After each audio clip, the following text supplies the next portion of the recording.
You're doing the Jason move. Okay, we're on. In the spirit of respect, authenticity, and reconciliation, the town of Slave Lake honors and acknowledges that we are situated on traditional lands of Sovereign First Nation within Treaty 8 territory, home to Indigenous, Métis, and Inuit peoples who have occupied these lands since time immemorial. And with that, we will call this meeting to order. Councillor Ferguson. Motion to adopt the agenda as presented. Motion on the floor. All those in favor? That is carried. And we're opening with public hearings. Lori, I believe, is up. I think you can read. Oh, I have to do my thing first and then, sorry, that's me, professional here. Okay, we're gonna open the public hearing. I declare this public hearing open and state that the hearing is held pursuant to sections 230, 606, and 692 of the MGA. The purpose of this bylaw number 05-2023 is to close a portion of municipal road walkway within the town of Slave Lake as shown in plan 022-0315 block 10 as shown in schedule A of the road closure bylaw number 05-2023. The notice of hearing was given in writing to the applicant, the assessed landowner, and the adjoining landowners and the planning and development officer. The notice of the hearing was advertised at the town's webpage from February 8th, 2023 to March 7th, 2023. The presentations are to be brief and to the point. The order of hearing presentations will be the planning development officer, those in favor of the bylaw, those opposed to the bylaw, any person deemed affected by the bylaw. Okay, chairman states the persons giving presentations are to state their name and address. And so Lori, you are up first. Okay, your worship and members of council, the purpose of this report is for council to hold the required public hearing for road closure bylaw number 05-2023, and then to direct administration to forward the bylaw to the Minister of Transportation and Economic Corridors for approval. The applicants are Bruce and Aaron Allery, and the town of Slave Lake owns the subject properties, which are all that portion of town walkway that exists within plan 0223015 and described within the road closure bylaw 05-2023 attached to the report. The MPC reviewed this application at its March 6th meeting or last night, and they are supporting the bylaw. A little bit of history. This road closure bylaw is coming forward as part of a request from Bruce and Aaron Allery to purchase the town's walkway located immediately adjacent to their residential property. A report was presented to council in October of 2022 with respect to the request to purchase and consolidate the town's walkway. Council moved that administration prepare the required road closure bylaw to facilitate the request. I've given you the process that we're following there. The public hearing, as was indicated, was advertised on the town's webpage and social media platforms. We also sent referral notices to adjacent property owners, as well as a few required referral agencies, and a notice of the public hearing was also posted on the lands on either end of the walkway. In August of 2022, we advertised the potential closure of the walkway and sent letters to neighboring residential property owners to determine if there were any concerns with the town closing the walkway. We received one email, one phone call from two property owners. Neither of those property owners had any objection to the road closure, and we received no verbal or written comments with respect to the road closure bylaw itself either after being advertised. The bylaw received first reading on February 7th in accordance with the MGA. And again, all required referrals and postings have been done. So we're just now waiting to hear any comments with respect to that. And then we can forward the bylaw to the minister for approval. And that's everything for me. Okay, thank you, Lori. Now I'll call those in favor of the bylaw. Anybody in favor? Those opposed to the bylaw? Anybody opposed? And anybody who's deemed to be affected of the bylaw? And with none of those people here, I will declare that reading closed. Okay. Next, we are on to minutes of previous meetings. Yep. For the minutes here. Yeah, we'll come back into it. Councillor Adams. Motion to accept the minutes as presented. Motion on the table, call to question, those in favor? That is carried. Question period. Anyone have any questions for CAO? Nobody? Okay, moving on to reports and new business. Road closure bylaw. I don't imagine much has changed.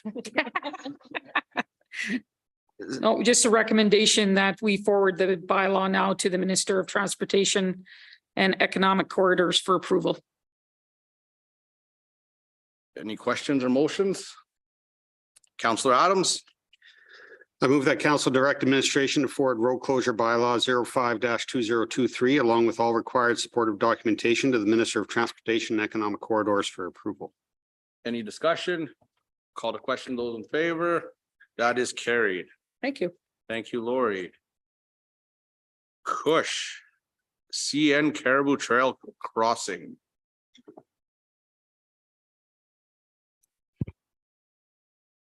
Good evening, Your Worship, Member of Council. The purpose of this report is to provide supplemental information to Council related to CN Caribou Trail Crossing Project. Administration followed up with CN representative to find additional information as requested by Council. So CN verified that changes in traffic volume in future due to additional development alone will not trigger an upgrade requirement. Rather, changes in lane width, changes in speed limits, etc., may warrant to reassess the protective measures at the crossing.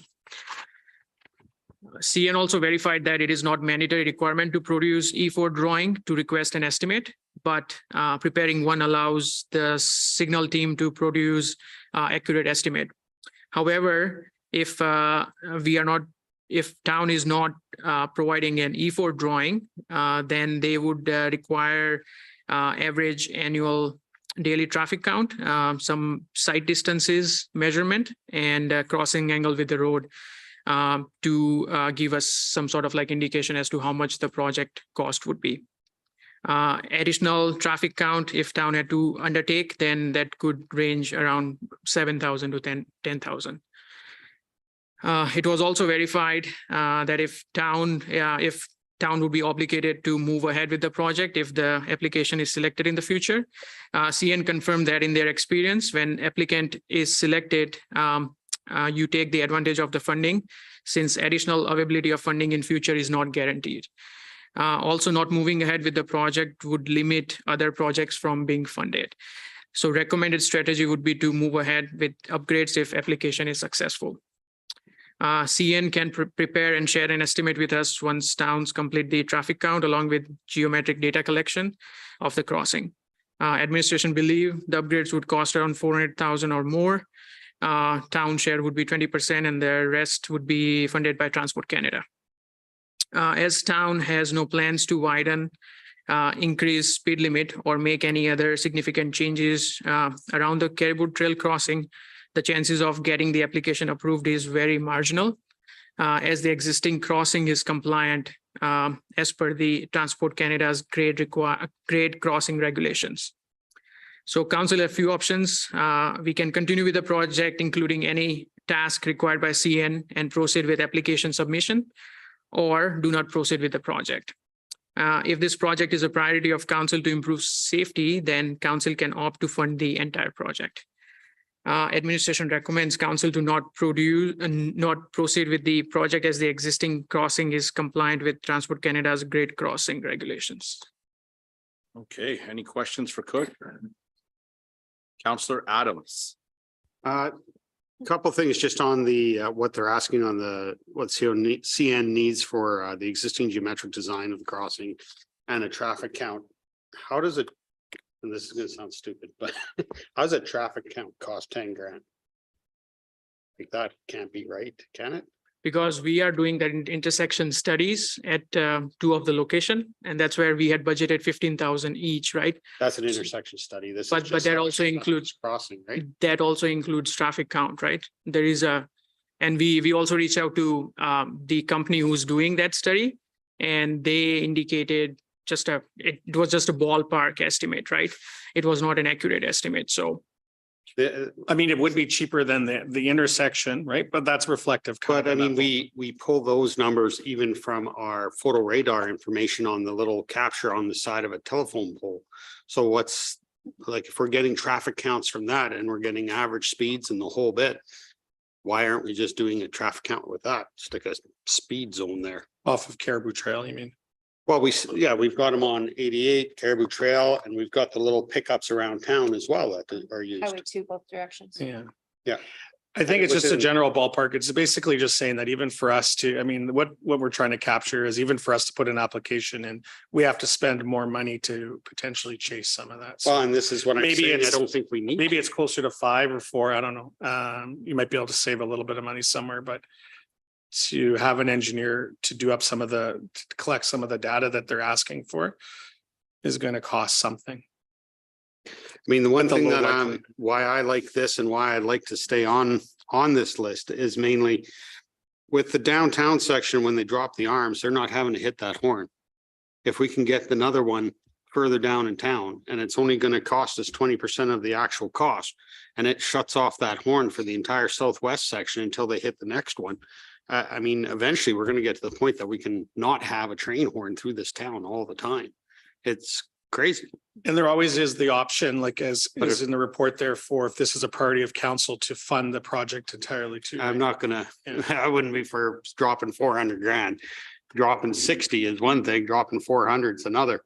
Yeah. But to take ourselves off the list and not even have an opportunity, I think is well, a missed opportunity. I think we're kind of not on the list though, like, because we don't qualify for it. Like While we're choosing not to move forward with it, whether or not we can proceed is, from what I understand and what was read here, we're still considered for it. We'd just be lower on the list.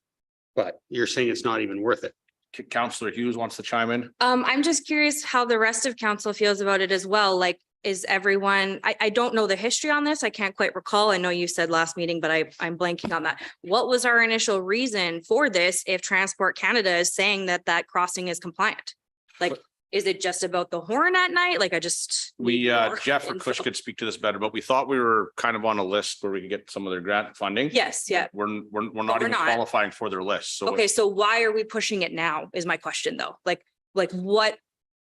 Yeah, no, I know, but why would we continue to push it now that we're coming off the list? That's what I'm kind of saying. Like, do you guys see value in spending time and energy on this when Transport Canada is saying it's compliant? Or is that your reasoning, Steve? Is it's more of like a horn disturbance situation? Like, I'm just trying to understand everyone's mindset on this one.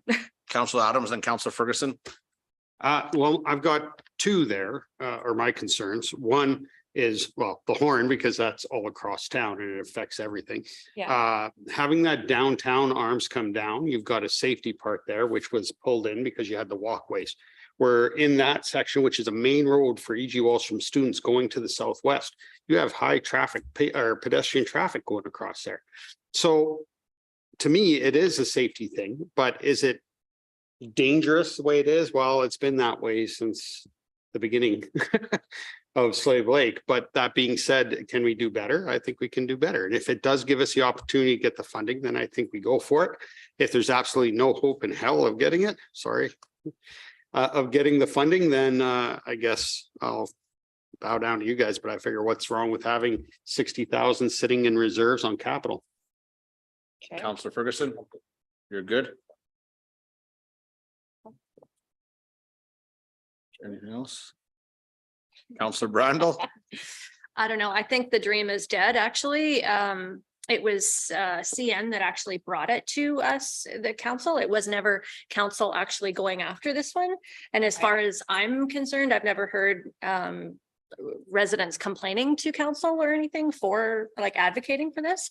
The only reason that we had it on the list was because they brought it to us and there was an opportunity for a grant. And now that that opportunity is dead, I think the dream is dead personally, so I'm willing to let it go. Yeah, I agree with Councillor Brandel. I feel like it's dead. Yeah, thanks for the history there on it. I just wanted to make sure I understood it all. I mean, if we haven't had a lot of complaints about it, I kind of would feel the same right now, especially if they're saying that we are compliant and there doesn't seem to be an issue. It would be nice to not have the horn, but I think we have other traffic and other safety concerns in the community that we need to address first. And I think we're gonna hear. if we could get the grant, that would be great, but yeah, okay. Yeah, and Kush, you could clarify a little bit more for Counselor Adams, like we're not on this list, but if we ever wanted to come back and get added again, I'm sure we could get added to a list. I'm sure we can. Yeah, Yes. I still don't think we'd qualify unless we widen the road Yes. anyway, but Yes. I don't think it's hard to get on the imaginary list of you're not getting this funding anyway. Yeah. Okay. Right. Anyone want to make a motion? Counselor Hughes, I move that council direct administration to not proceed with the CN Caribou Trail Crossing project and allocate any unexpended funding amount back to the funding source. motion on the floor, call to question those in favor. Those opposed, that is carried. Thank you. Thanks, Kush. Tasha, I believe you're up. I think we'll open. Yep. You are up.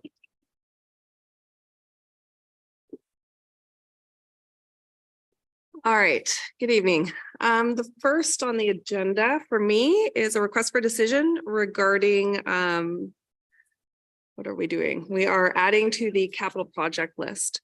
So to amend the capital project list to include new capital projects, last week we had a former local family, the Torgerson family, make a significant donation to our town of $400,000. With this fund, we would like to propose to amend our capital project list to include several projects, including a pump track, which is a bike track to be located at Barton Park, as well as a half basketball court at Poplar Grove Park. In addition to these new features, we will also be using the funds to purchase picnic tables, sunshades, bike racks, garbage cans, and signage at both locations. There's no overall cost implications to the town. This is an in and an out.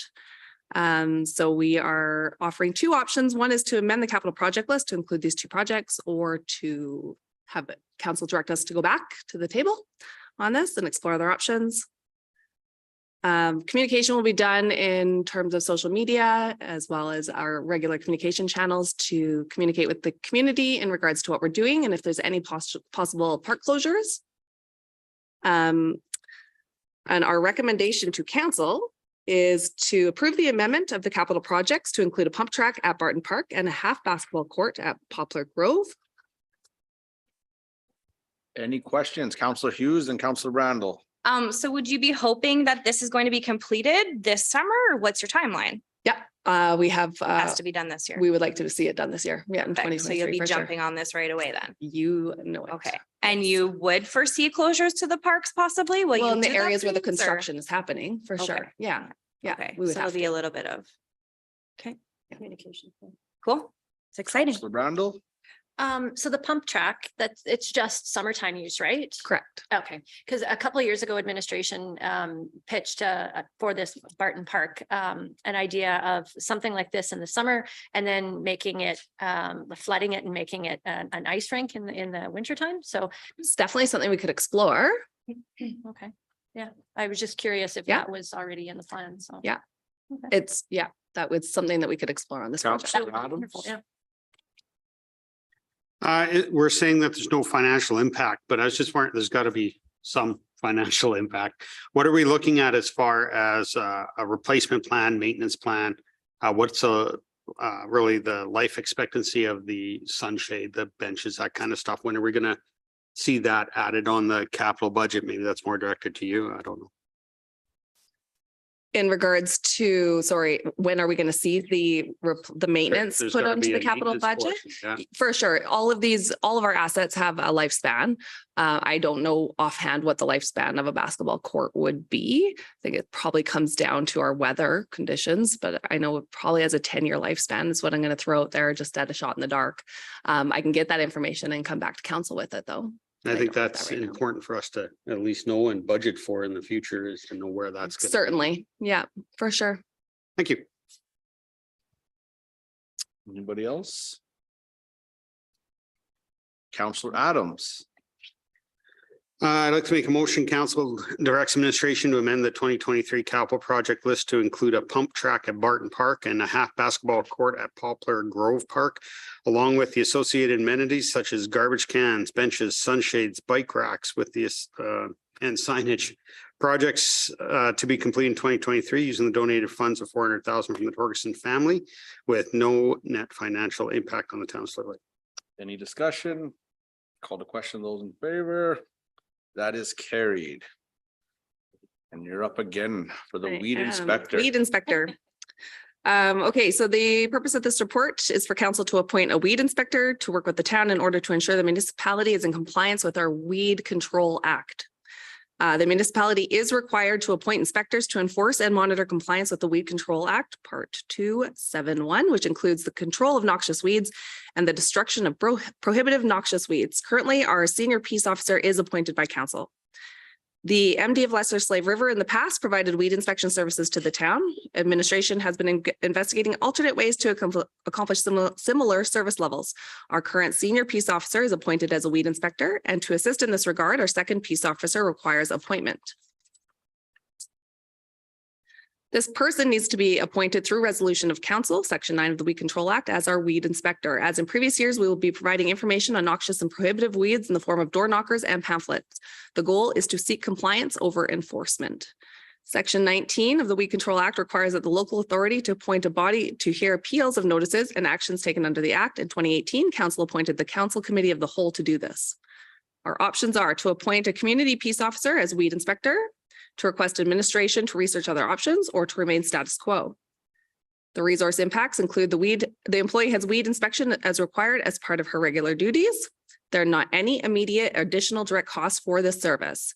Any weed complaints on town-owned property will be directed to the appropriate department internally.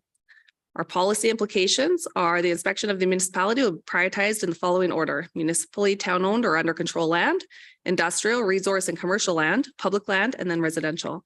Complaints of weeds will also be addressed as a priority. Our communication strategy will be public communication through our regular media channels when patterns or trends tend to emerge that require public awareness. Weed control is key for building a better community and offering exceptional quality of life, and our recommendation to council is to appoint a weed inspector for the duration of her employment. Any questions? Councillor Ferguson. Let's make a motion if there's no questions. Oh, Councillor Brandel has a question.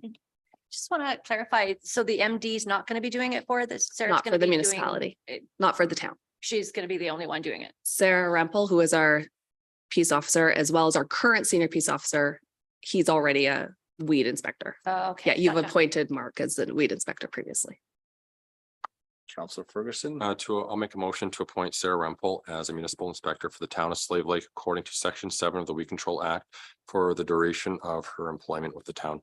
Any further discussion? Call to question those in favor. That is carried. Thank you, Tasha.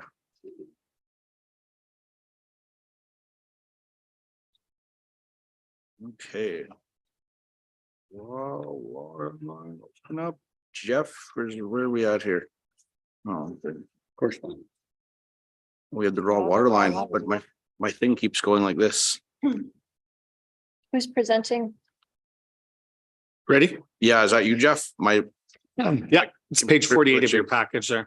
Yeah. So the purpose of this report in regards to the Slave Lake Regional Water Line Agreement is to approve the amended Slave Lake raw water line agreement between the town of Slave Lake, the municipal district of Lesser Slave River, and Sawridge Fur Nation. So the raw water line was constructed in 2017 and provides an alternative intake of raw water for the town of Slave Lake from the access point in Widewater. This line also serves hydrants within the MD and Sawridge First Nation, providing fire suppression efforts within each of those respective areas and boundaries.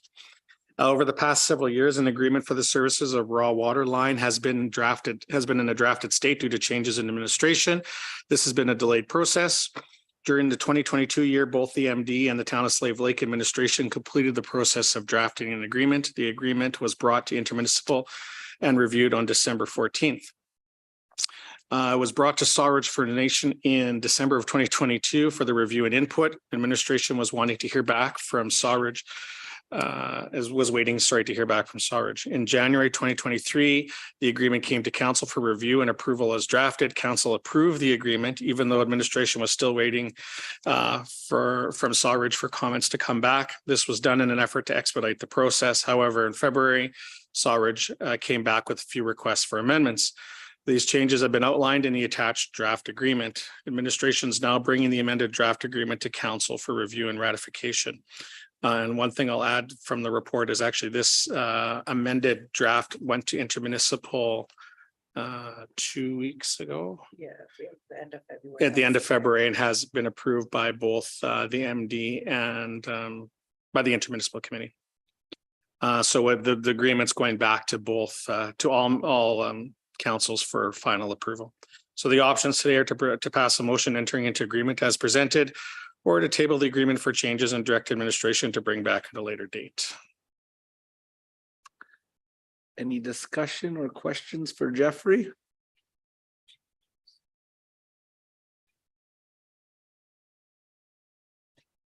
Counselor Ferguson, If not, I'll make a motion then.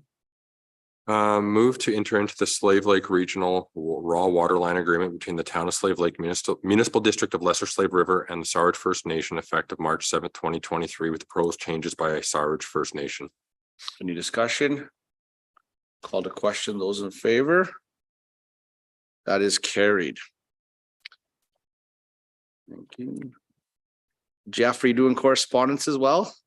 All we have in there today is in the last page of your package is a letter from the Minister of Municipal Affairs in regards to the 2023 budget, just included for your information. Okay.